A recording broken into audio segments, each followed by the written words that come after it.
द्वारकाधीश की जय हो।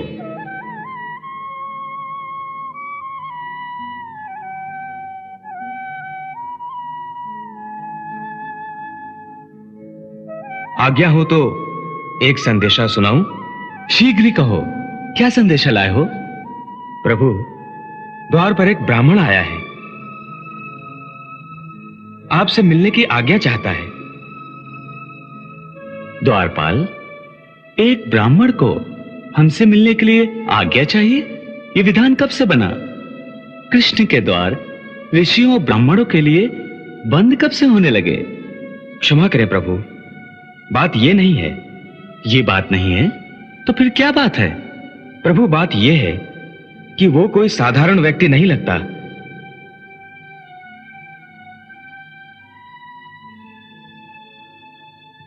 कोई विक्षिप्त प्राणी है, आधा पागल सा लगता है। तुमने ये कैसे जाना? पहली बात तो यह है कि वो परम दरिद्र दिखता है। ना सर पर पगड़ी, ना पांव में जूता, फटी हुई धोती। द्वारिका राज्य में ऐसा दरिद्र व्यक्ति कोई नहीं हो सकता। यह कोई परदेसी है। परंतु परदेसी अथवा गरीब होना तो पागल होने की निशानी नहीं होती। तो फिर तुम उसे पागल कैसे कह रहे हो? क्योंकि वो पागलों जैसी बातें कर रहा है प्रभु। कैसी बातें? प्रभु, वो कहता है कि वो आपका परम मित्र है। हमारा परम मित्र? कौन है वो? कहां से आया है? क्या नाम है उसका?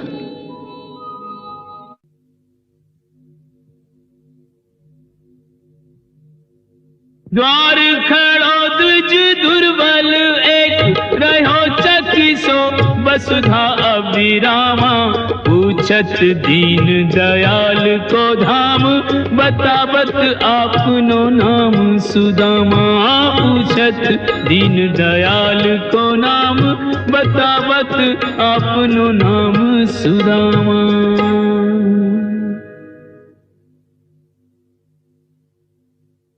सुदामा,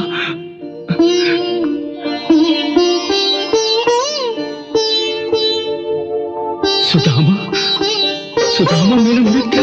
नाम सुदामा का सुनते ही तज आसन धाये द्वार की ओरा मुकुट कहीं तो कहीं पट उलझा मिलन को व्याकुल धीर न थोड़ा। ऐसी उतावली है गति में जैसे बावली वायु का मत चकोरा। मित्र से भेंट को मित्र चले जू धावत चांद की ओर चकोरा। जरा सोचो, कहां एक दरिद्र ब्राह्मण और कहां एक राजा। सबके सामने वो तुम्हारा सम्मान कैसे करेंगे? शीघ्र ही निर्णय लो, लौट चलो। सुदामा, क्या सोच रहे हो? संकोच न करो, लौट चलो। समय नहीं है सुदामा, लौट जाओ, शीघ्र ही लौट जाओ। देखो, बुलावा भेजने में कितना विलंब हो गया। यदि बुलाना होता तो अब तक बुला नहीं लिया होता। लौट जाओ सुदामा, लौट जाओ।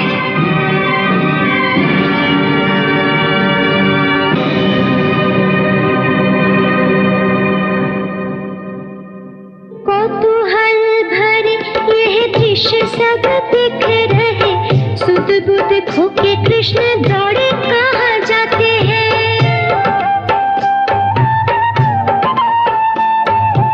उड़ के चले हैं पीछे मुड़ के न देखे लीला देखने वाले तो कुछ समझ ना पाते हैं। गिरते हैं पड़ते हैं फिर उठ चलते हैं।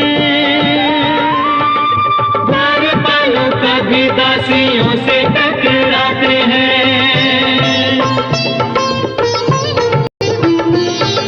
कौन ये महत्वपूर्ण आ गया है भार पे की अगवानी करने को ऐसे अकुलाते हैं। अगवानी करने को ऐसे अकुलाते हैं। सुदामा, सुदामा, किधर गया मेरा मित्र? कहाँ गया सुदामा? कहाँ गया मेरा मित्र? अरे सुदामा नजर नहीं आता। वो तो लौट गए द्वारकाधीश। कहाँ? इस तरफ गए। किधर? इस तरफ। सुदामा, सुदामा, सुदामा, सुदामा।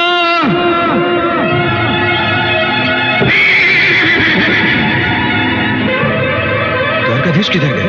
उस तरफ।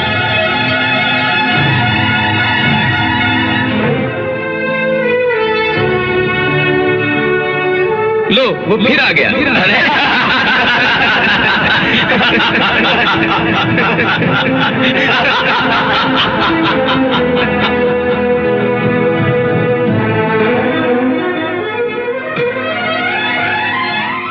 सुदामा, सुदामा, सुदामा।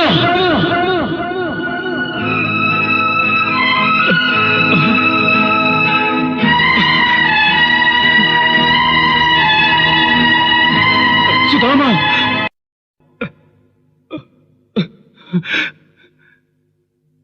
सुदामा,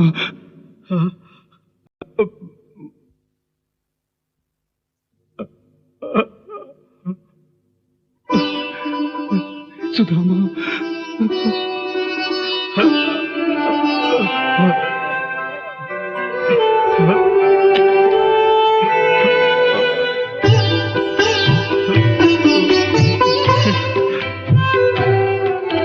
वर्षों के बिछड़े दो मीत आज सन्मुख हैं, नैनों में दर्शनों की याचना पवित्र है।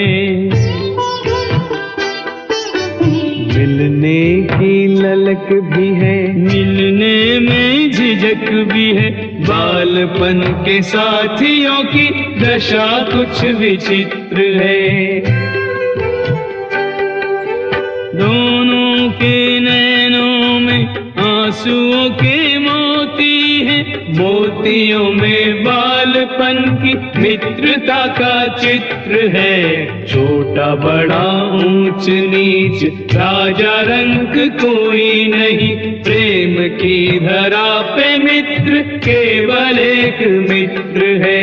प्रेम की धरा पे मित्र केवल एक मित्र है।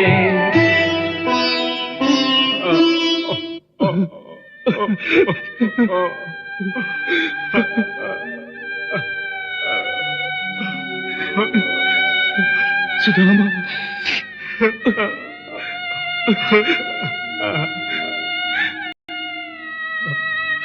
मेरे मित्र, सुदामा,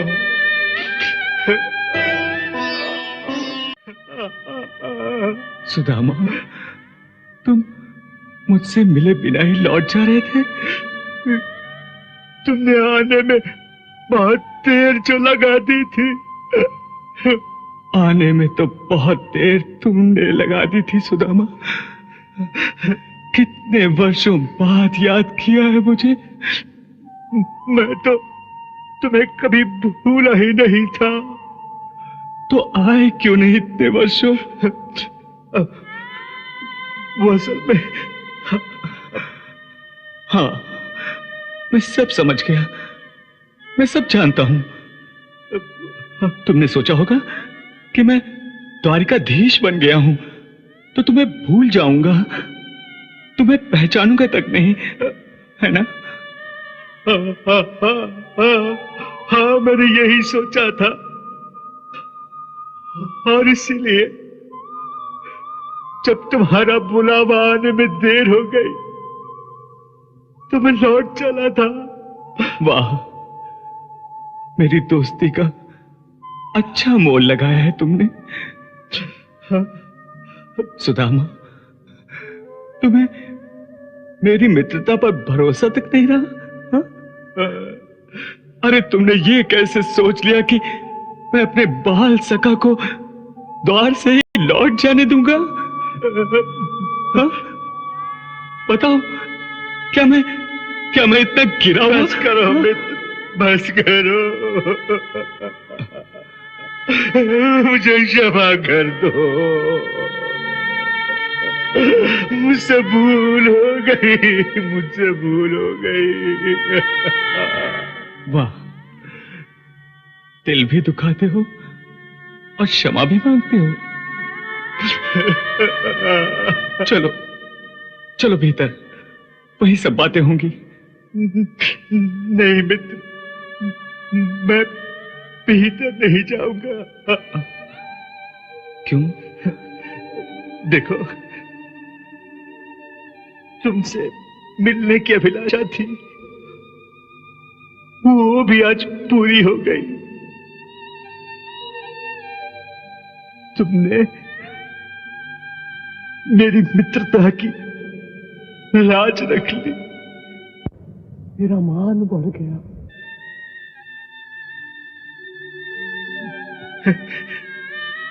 जिस प्रकार तुमने सारे संसार के सामने मुझे गले लगा लिया,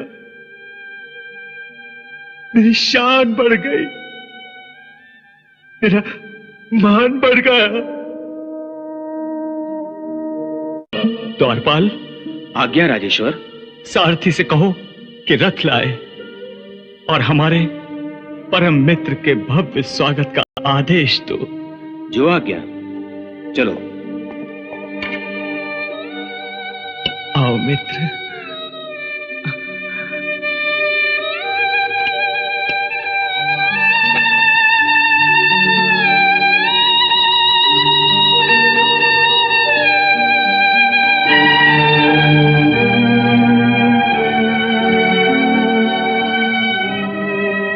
भाई वाह, मित्रता हो तो ऐसी हो।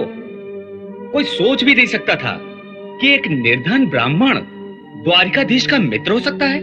मित्र भी कैसा, जिसके लिए त्रिलोकीनाथ नंगे पैरों दौड़ते हुए आए थे उसका स्वागत करने। सर पर मुकुट तक नहीं था। उस समय यूं लग रहा था जैसे श्री कृष्ण द्वारिकाधीश नहीं हैं, बल्कि सुदामा की तरह एक साधारण मनुष्य हैं।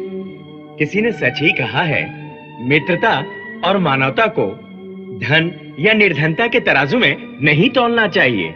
श्री कृष्ण और सुदामा का यह प्रेम आज इस संसार के लिए मित्रता और मानवता की एक परिभाषा बन गया है। सत्य तो यह है कि आज लोग मित्रता के नाम पर अपने अपने स्वार्थों की सिद्धि करते रहते हैं। आओ, आज हम शपथ लें कि जीवन भर हम श्री कृष्ण और सुदामा की तरह निश्चल और निस्वार्थ प्रेम भाव से मित्रता के पवित्र बंधन को निभाएंगे।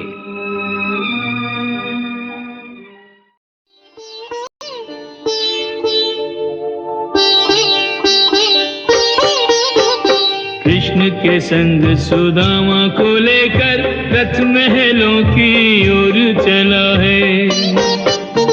मित्र को पाके सुदामा सोचे किन जन्मों का पुण्य फला है। भाव विभोर कन्हैया का मन निश्चल प्रेम के सांचे ढला है। जिस रथ में दो मित्र विराजे वो रथ हर तीरथ से भला है। कृष्ण के संग सुदामा को लेकर रथ महलों की ओर चला है।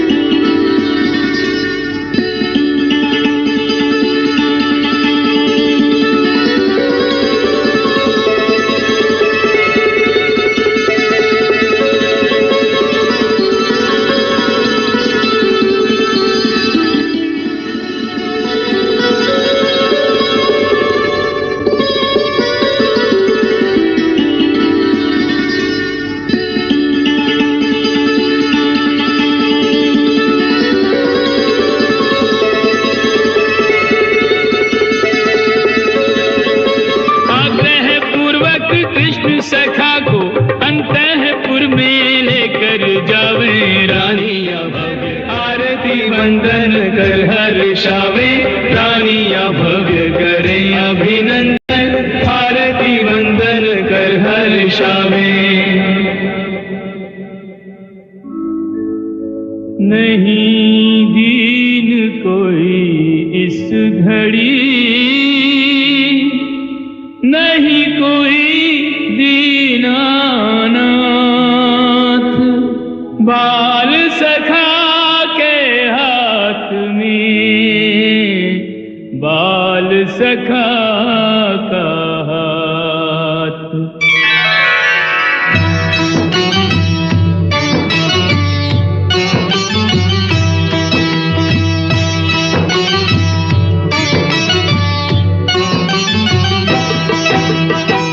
निज सिंहासन मित्र बिठाए, कृष्ण की महिमा कही न जाए। स्वयं निकट बैठे चरणन के, शब्द कहाँ तब यश वर्णन के।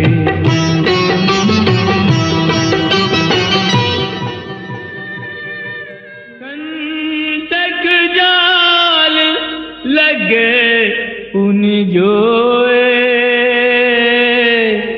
ओए महादुख पायो सखा तुम आए तेन, किते दिन खोए। एक सुदामा की दीन दशा, करुणा करके करुणा निधि रोए।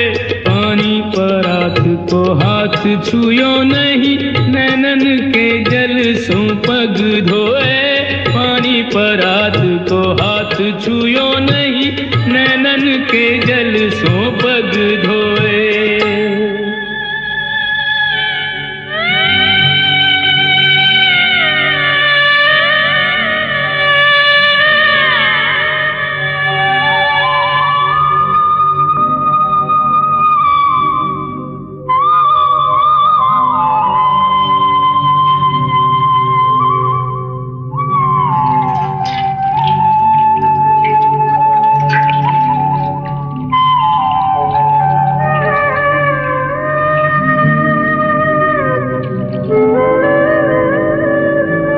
चंदन हल्दी तेल अरु, उबटन रहे लगाए। सेवक प्रभु के मित्र को कुंदन रहे बना।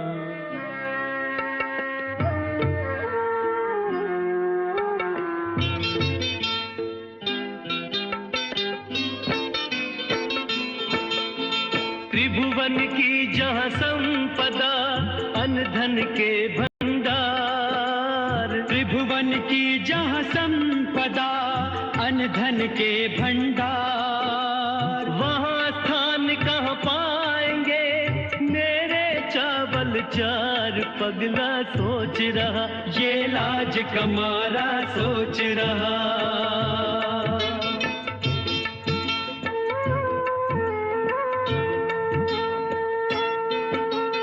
नारायण का वास जहाँ, जहाँ लक्ष्मी का धाम। नारायण का वास जहाँ, जहाँ लक्ष्मी का धाम। वहाँ सुदामा दीन के कंदुल का क्या दाम। पगला सोच रहा ये लाज कमारा सोच रहा।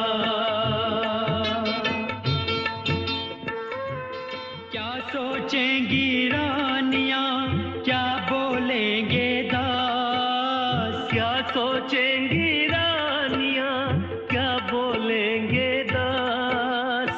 सहना होगा दीन को किस किस का उपहास। पगला सोच रहा ये लाज कमारा सोच रहा।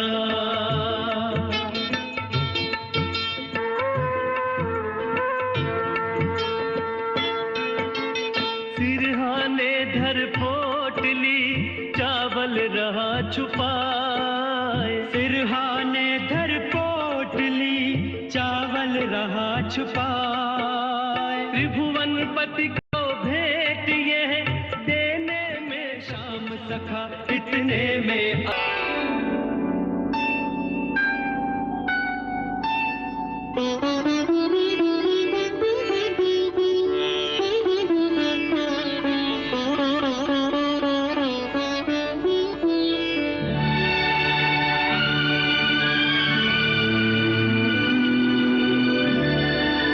क्या छुपा रहे सुदामा?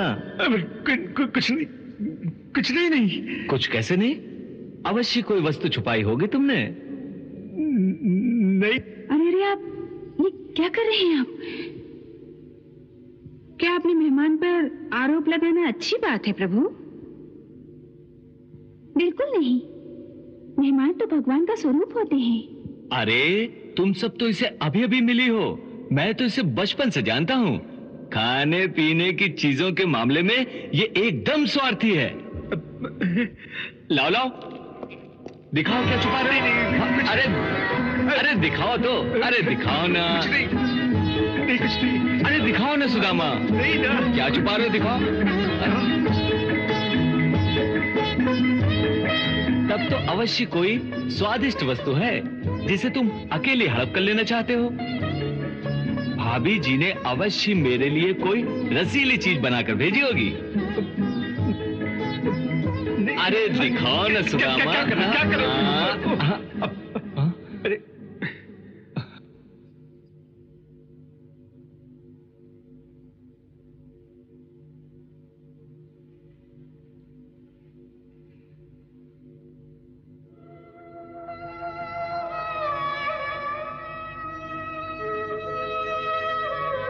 भाभी जी ने ये भेंट मेरे लिए भेजी है ना?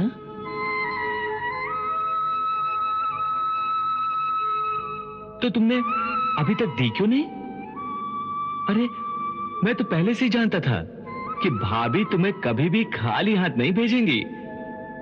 कुछ नहीं तो 5 सुपारी भेज देंगी या कम से कम 2 मुट्ठी चावल ही बांध देंगी मेरे लिए। नहीं, ये पोटली मत खोलो। बात यह है कि मैं जल्दी में चला आया, कुछ भी तैयार नहीं था, तो तुम्हारी भाभी ने कहा इसे ही ले जाओ। देवर जी इसी से मेरे स्नेह भाव को समझ जाएंगे।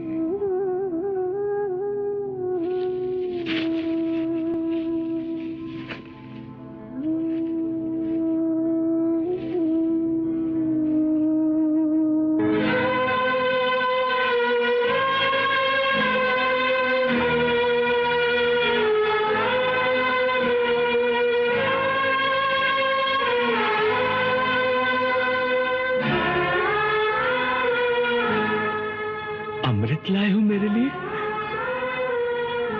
और छुपाए छुपाए फिर रहे हो। प्रेम के रंग में रंगे हुए ये स्नेह के माणिक मोती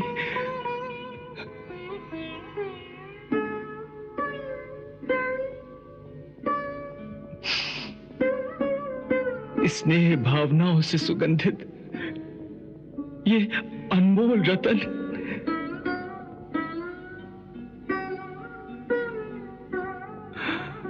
अरे ये तो संसार की सबसे उत्तम, सबसे अनमोल भेंट है और इससे छुपा रहे थे तुम। इन 3 मुट्ठी चावल पर तो मैं तीनों लोक वार दूं।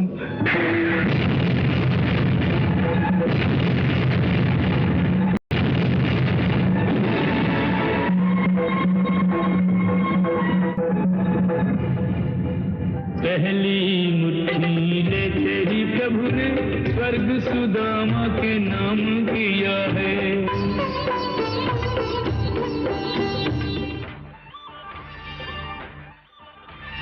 दूसरी मुट्ठी में पृथ्वी लोक का वैभव विप्र को सौंप दिया है।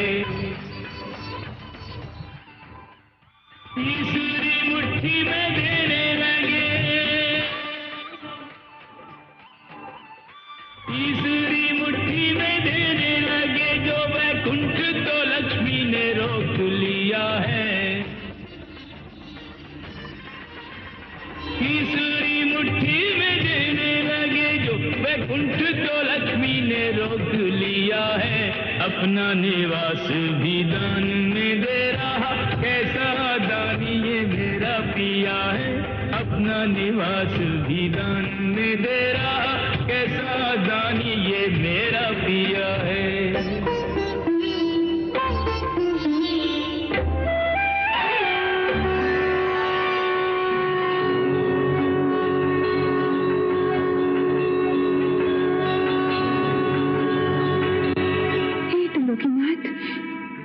क्या कर रहे हैं?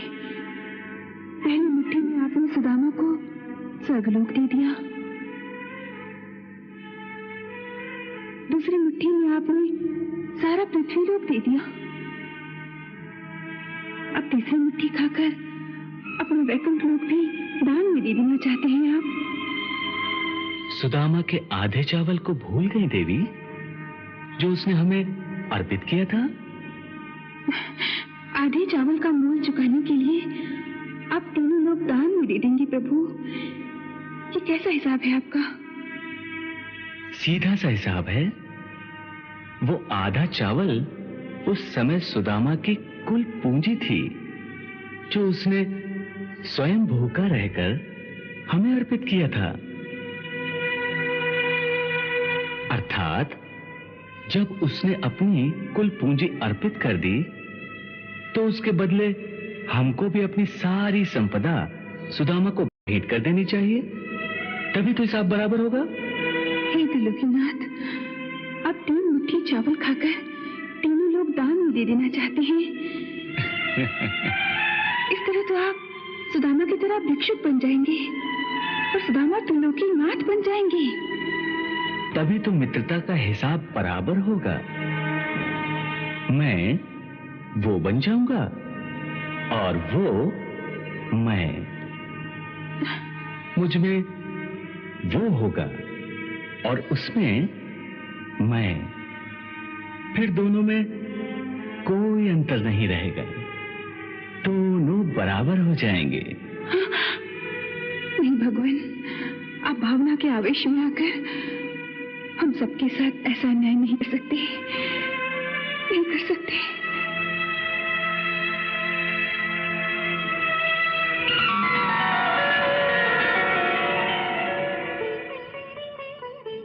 बहुत अन्याय है प्रभु, आप अकेले ही भाभी के दिए हुए तंदुल खाए जा रहे हैं। अरे हमारा भी तो कोई हक बनता है इस अमृत में। लाइए हमें दीजिए। अरे अरे अरे, हाँ लो खाओ।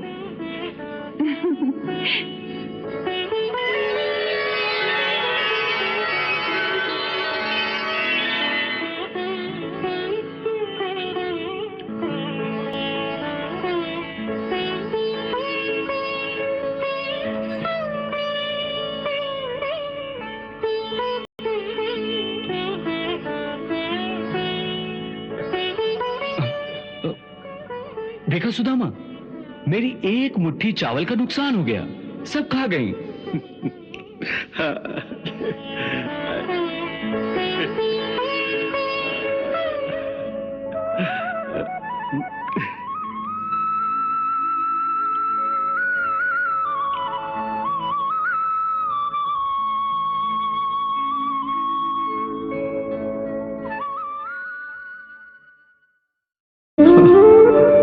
भाई बहन रिश्तेदारों से अधिक मित्र कर सकता है।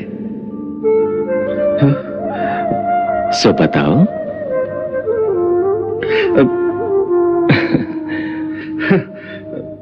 मैंने तुम्हें कहा था कि मित्रता मैं निभाऊंगा, सो मेरा वचन आज भी सत्य है।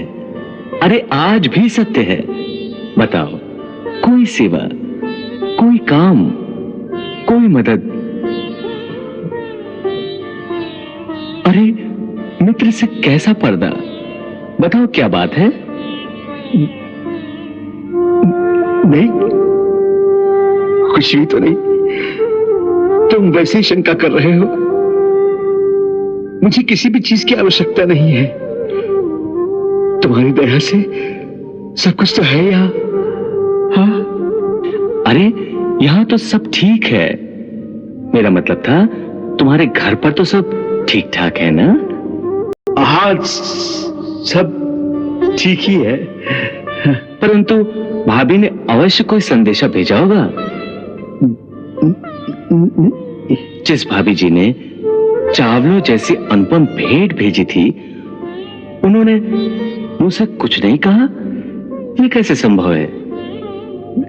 यदि कोई संदेश भेजा होता तो चावल की भेंट के साथ कहना दिया होता। क्या पता, सबके सामने चावल छुपा रहे थे। वैसे ही हो सकता है संदेश भी छुपा रहे हो। लेकिन इस समय तो मेरे अलावा यहां पर और कोई नहीं है। फिर कैसी लज्जा? बताओ ना भाभी ने क्या कहा, बताओ ना। आते समय वसुंधरा ने कहा था कि हाँ, क्या कहा था? यही कि अपने मित्र से कहना कि हाँ, क्या कहते ना? यही कि तुम्हारी दया से सब कुछ ठीक ठाक है, सब कुशल मंगल ही है।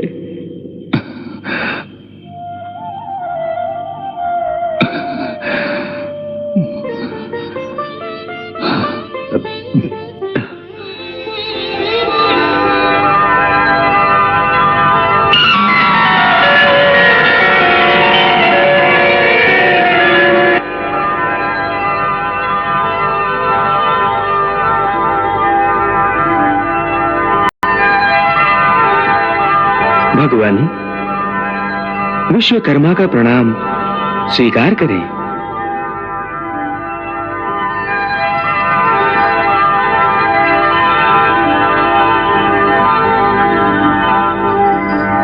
आज्ञा करें भगवान। विश्वकर्मा को किसलिए स्मरण किया गया है? विश्वकर्मा, मैं अपने परम मित्र सुदामा के लिए एक राजमहल का निर्माण करना चाहता हूं। भगवान, आपकी इच्छा और आज्ञा से मैं ये कार्य शीघ्र ही पूर्ण कर दूंगा। परंतु ये राजमहल हमारे राजमहल जैसा ही होना चाहिए। और इस राजमहल की विशेषता ये होनी चाहिए कि इसमें जो भी रहे, चाहे वो सांसारिक हो चाहे वैरागी, उसके मन को शांति और संतोष मिलना चाहिए। ऐसा ही होगा प्रभु। सुदामा जी के राजमहल का निर्माण शांति और संतोष की आधारशिला पर ही होगा। परंतु सुदामा के जाने का समय आ गया है, इसलिए यह कार्य अति शीघ्र होना चाहिए। जैसी प्रभु की आज्ञा।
कौन हैं आप?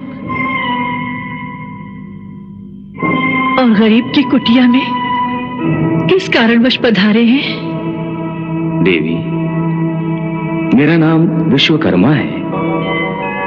देव शिल्पी विश्वकर्मा?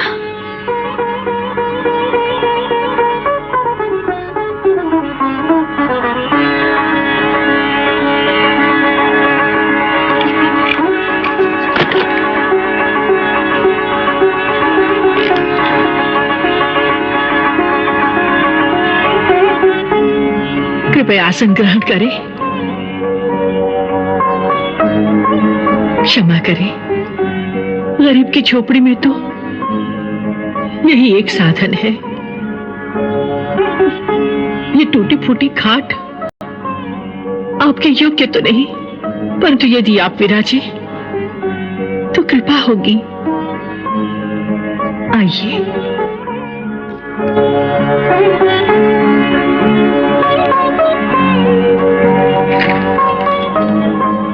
धन्यवाद देवी।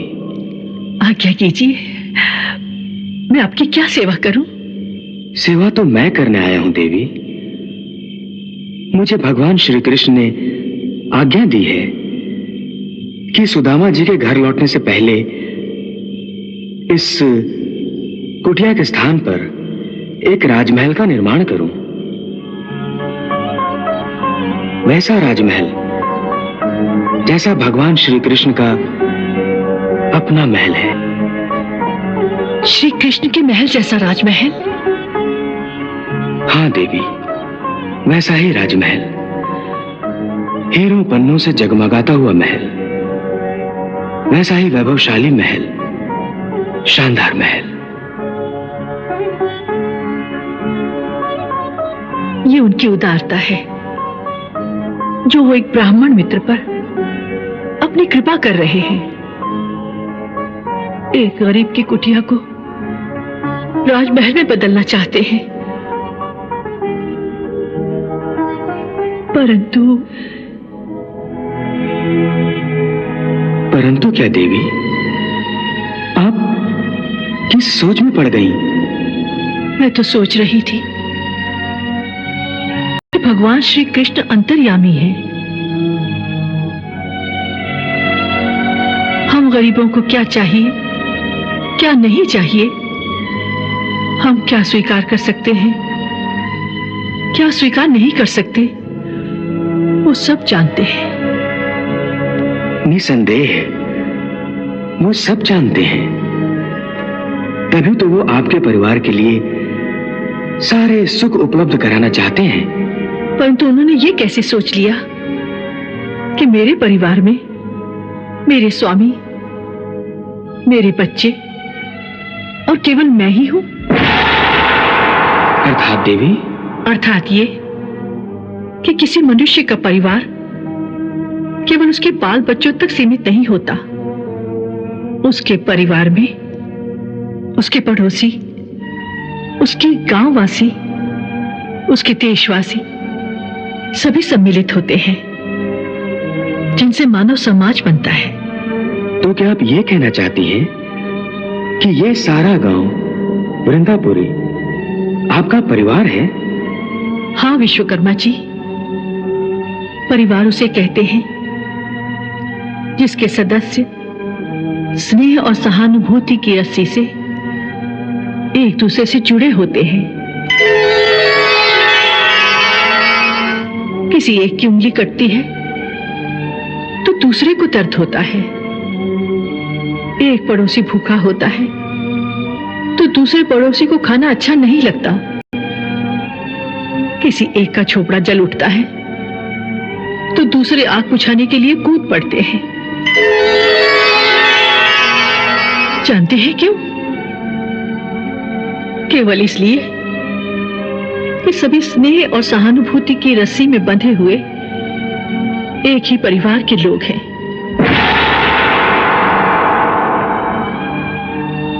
वर्षों तक इसी वृंदापुरी वालों ने हमारा भरण पोषण किया है।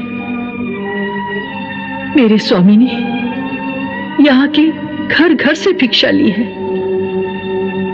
हमारी हर सांस उनकी आभारी है। उनके आभारों का बोझ हमारे दिलों पर है। ऐसे में यदि भगवान श्री कृष्ण की कृपा से हमारे अच्छे दिन आ रहे हैं तो मैं उन्हें कैसे भूल सकती हूँ? वाह वसुंधरा वाह।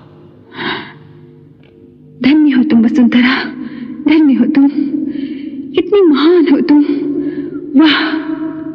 हे देवता, आप ही बताइए, मेरे स्वामी जब द्वारकाधीश से मिलने निकले थे, उन्हें भेंट देने के लिए हमारे पास 5 सुपारियां तक नहीं थी।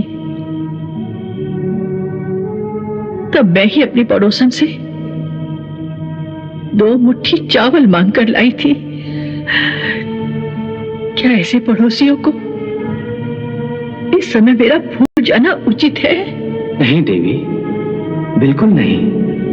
नहीं ना,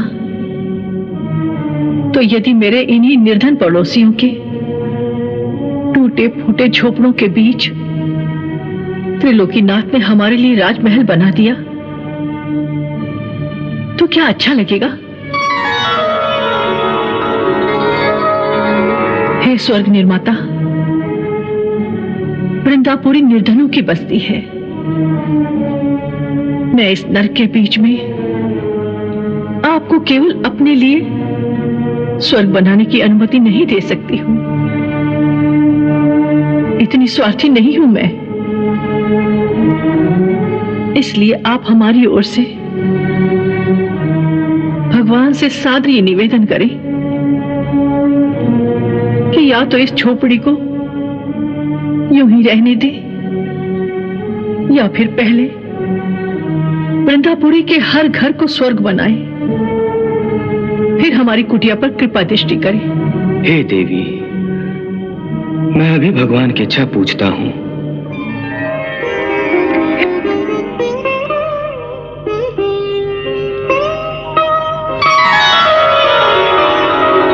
हे स्वर्ग निर्माता, वसुंधरा के एक एक शब्द को हमारा आदेश मानकर तुरंत वृंदापुरी के घर घर को स्वर्गलोक का नमूना बना दो।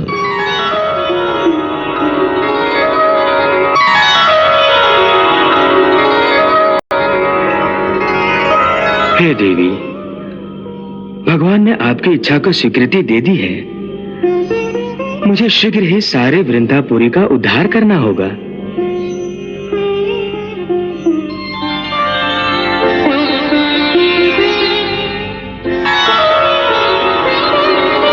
हे भगवान, आपने मेरी बात मान ली, इसका बहुत धन्यवाद।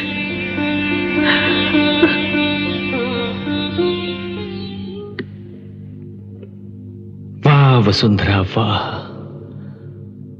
आज तुम्हारे मन का इतना विशाल और चरित्र का इतना विराट रूप देखकर आत्मा गदगद हो गई। वसुंधरा, आज तुम मानवता के उच्चतम शिखर पर खड़ी हो, उच्चतम शिखर पर। सत्य है भगवान, वसुंधरा की भक्ति और मानवता पवित्र और पूजनीय है। देवी, वसुंधरा की भक्ति उस पवित्र नदी की तरह है जिसका जल यदि सागर में मिल जाए तो उस विराट सागर को भी पवित्र बना देता है। सुदामा और वसुंधरा की भक्ति, मानवता और पुण्य की पवित्र नदी के जल से आज पूरी वृंदापुरी तृप्त हो रही है। यह आपने अच्छा ही किया भगवान कि सुदामा और वसुंधरा को निहाल कर दिया, सब कुछ दे दिया उन्हें। परंतु हे देवी, हमने तो अपनी ओर से सुदामा और वसुंधरा की सांसारिक इच्छाओं की पूर्ति करके अपने आधे चावल का थोड़ा मोल तो चुका दिया है, परंतु अब आपकी बारी है। उस शेष आधे चावल का कुछ मोल आपको भी चुकाना है। याद है ना, चावल का वो आधा दाना जो वसुंधरा ने आपको अर्पित किया था। कैसे भूल सकती हूँ मैं उस अनमोल भेंट को। प्रभु, उसके बदले मैं भी वसुंधरा को एक अमूल्य उपहार दूंगी, अवश्य दूंगी।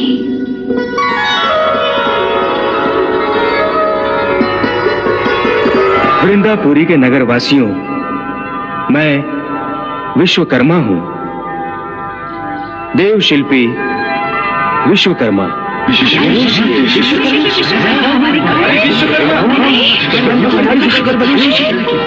हे देव, हम सभी नगरवासियों की ओर से सादर प्रणाम स्वीकार करें। कल्याण भव। हे स्वर्ग निर्माता, आपके स्वर्गलोक से वृंदापुरी तक आने का क्या प्रयोजन है? मैं भगवान श्री कृष्ण की आज्ञा से वृंदापुरी का नवनिर्माण करने आया हूँ।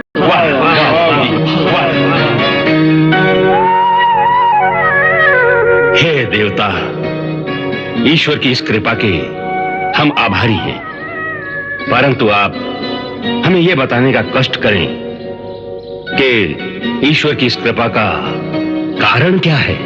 इसका कारण है भक्तराज सुदामा।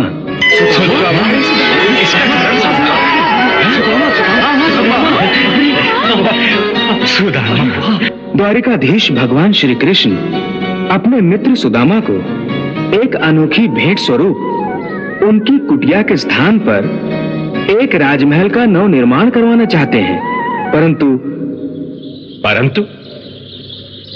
क्या देव? परंतु उनकी पत्नी देवी वसुंधरा ने इसकी आज्ञा नहीं दी। देवी वसुंधरा की इच्छा है कि पहले वृंदापुरी के प्रत्येक घर को महल बनाया जाए, फिर वो अपनी कुटिया को महल बनाने की आज्ञा देंगी। अतः भगवान श्री कृष्ण ने देवी वसुंधरा की ये इच्छा भी स्वीकार कर ली है।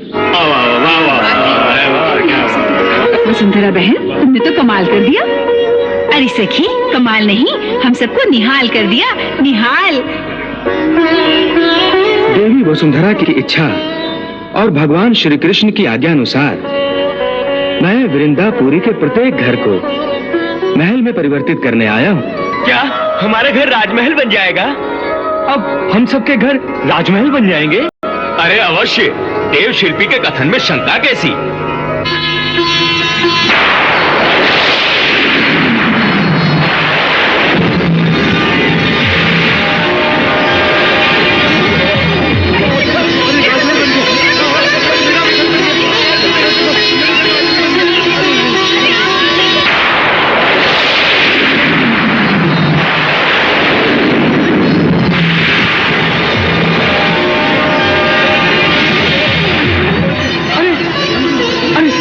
राजमहल बन गया, कितना सुंदर दिखता है। चलो चलो, आओ अंदर चल के देखें। आओ जल्दी आओ, जल्दी आओ। वाह प्रभु,